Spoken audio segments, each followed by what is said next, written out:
Halo guys, kembali lagi bersama gue Fadil dari Suka IT.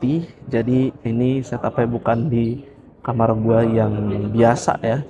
Ini lesehan di belakang tembok karena memang capek banget kalau berdiri gitu, kakinya sudah mulai lelah ya. Karena acaranya memang gede banget. Hall exhibitionnya Computex itu gede banget, sampai nggak cuma satu lantai tapi berlantai-lantai. Dan untuk hari ini gue cuman ke beberapa booth aja, dan gue pengen cerita ke kalian ya, dimana untuk day satu ini gue pertama-tama tuh ke brand Kingston. Nah sorry nih kalau suara gue agak serak ya, karena sebenarnya udah agak tepar gitu habis jalan-jalan, tapi ternyata tetap seru kok. Computex itu banyak barang-barang yang nggak kelihatan gitu, ternyata bisa dijual di situ. Anyway, nah di sini Kingston, kalau kalian suka berpikir ya, Kingston itu kan barang-barangnya jual SSD sama RAM gitu. Ya udah nggak jauh-jauh dari situ, atau ya flash disk, micro SD, pokoknya berhubungan dengan storage dan juga RAM gitu ya.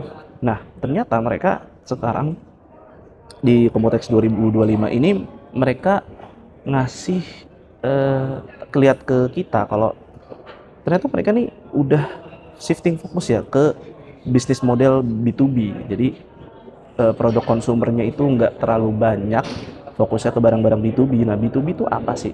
B2B itu yang kepanjangannya dari bisnis to bisnis. Jadi uh, orang yang beli itu bukan user-user kayak kita yang suka rakit PC, tapi lebih ke perusahaan-perusahaan. Ya, contohnya kayak misalnya brand GPU yang kita tahu lah ya, si Ijo gitu. Itu kita tahu kan sekarang GPU-nya fokusnya tuh ke produk-produk enterprise atau produk-produk company lah. Produk usernya ya begitu-begitu aja. Tapi di sini jadi kelihatan ya tren teknologinya 2025 ini, kayaknya memang kebanyakan brand-brand PC atau teknologi itu udah shifting ke B2B. Nah, yang gue lihat di sana di Kingston, tempatnya Kingston ngadain acara, dia tuh ternyata bukan di gedungnya Computex, tapi sedikit jalan kaki keluar, bersebelahan sih sebenarnya, mereka di hotel gitu kan ya. Nah, di sana mereka nge-showcase produk-produk data center, dan ternyata menurut gue di situ jadi belajar ya tentang bagaimana data center ini bentuk raknya itu gimana. Jadi mereka di sini punya produk-produk RAM untuk data center, kemudian juga ada SSD M.2 NVMe buat server.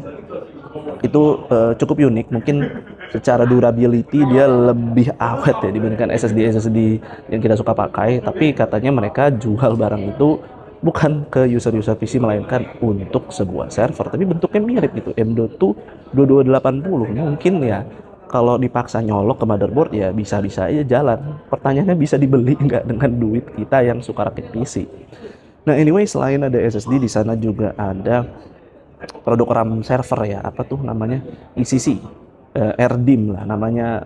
RAM server tuh RDIMM, jadi dia nggak ada RGB-RGB-an, full PCB aja, warna hijau. Looksnya memang nggak menarik kalau dijadiin PC rakitan, karena memang itu fokusnya untuk PC data center. Jadi itu per kepingnya RAM-nya gede-gede ya, bahkan bisa sampai 4 TB karena slotnya tuh ada 32. Itu banyak banget itu satu rak data center ya, jadi memang beda sama sebuah PC.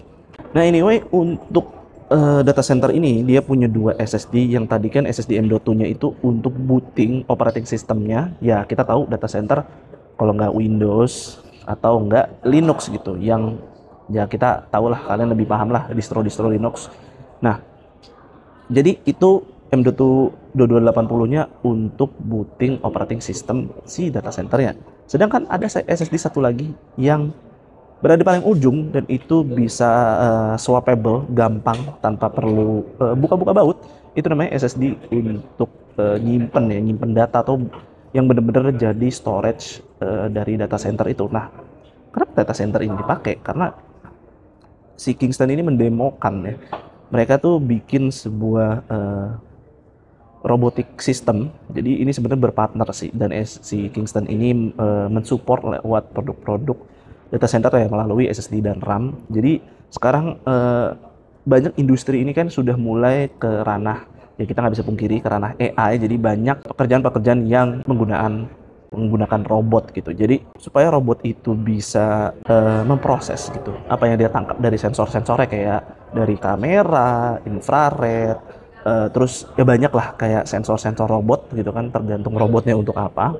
Nah, itu kan data-data dari sensor-sensor itu kan banyak banget gitu dibaca.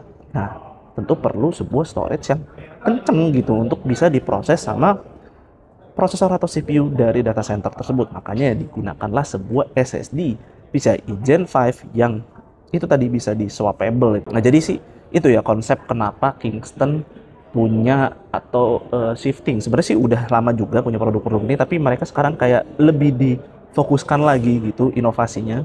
Ya karena memang nggak bisa dipungkiri industri teknologi saat ini memang perusahaan yang membutuhkan sebuah AI dan juga robotik gitu ya.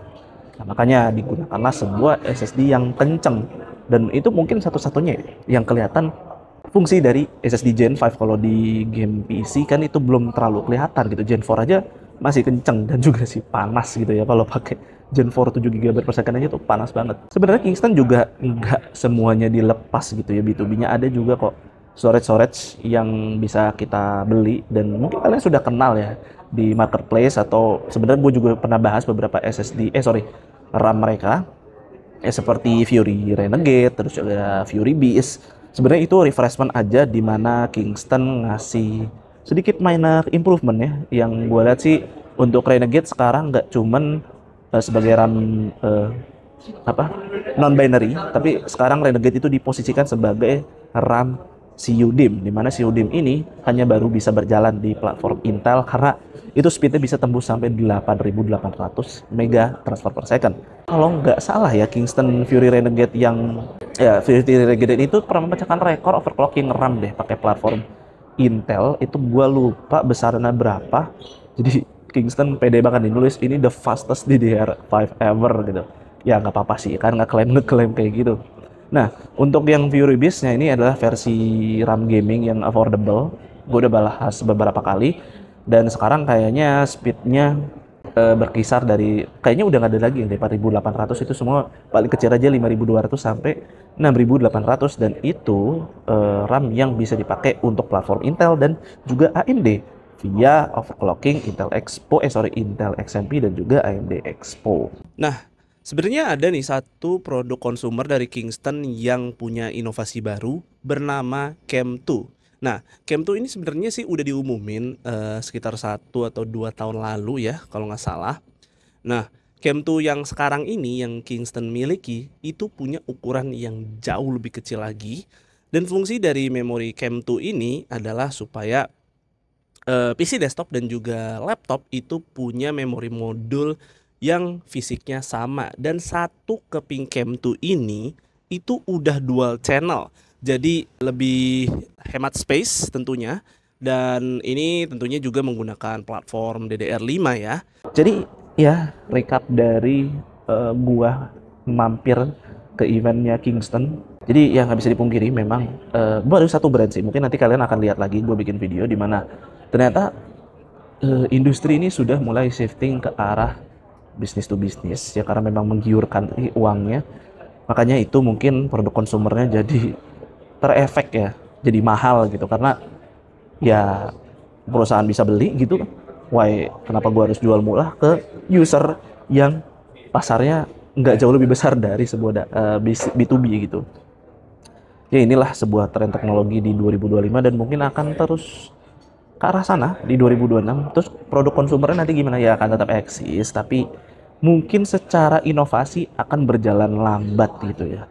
Kayak ya udah, peningkatannya akan enggak masif banget, kayak mungkin refreshment kerasa setelah 2 atau 3 generasi. Ya itulah yang mungkin kalian juga beberapa rasakan ya, di beberapa kali gue review produk-produk PC komponen, dan ya itulah yang ada di Computex. Jadi menurut kalian gimana nih tentang strategi Kingston yang tadi udah gue jelaskan? Dan ini day 1, dan ini Computex masih sampai tanggal 23. Gue udah tepar banget ya, capek gitu. Tapi sumpah ini adalah pengalaman yang sangat experience banget sih. Lo nggak akan dapetin eh, hal-hal kayak gini itu di Indonesia ya, karena memang Taiwan ini kan pusatnya semua teknologi dibikin gitu. Tapi lucunya mereka tidak punya mobil nasional gitu. Mungkin mobilnya siluman juga kali kayak di Indonesia. Jadi ya itulah yang terlihat di Computex Day 1. Nanti ada juga lagi gue muter-muter beberapa booth yang gue akan bahas di next video. Dan mungkin segitu aja untuk videonya kali ini. Semoga video ini bermanfaat buat kalian, dan sorry banget gue kelihatan lemes karena sebenarnya ini antusias gitu, tapi gimana apa namanya fisik ya, lelah gitu kan ya, tapi seru. Dan gue akan coba berusaha menyampaikan informasi yang gue dapat di Computex 2025 ini di Taiwan. Dan thanks to Bapak Alfian yang udah ngundang gue ke sini, jadi gue menyelinap sebagai kudetek.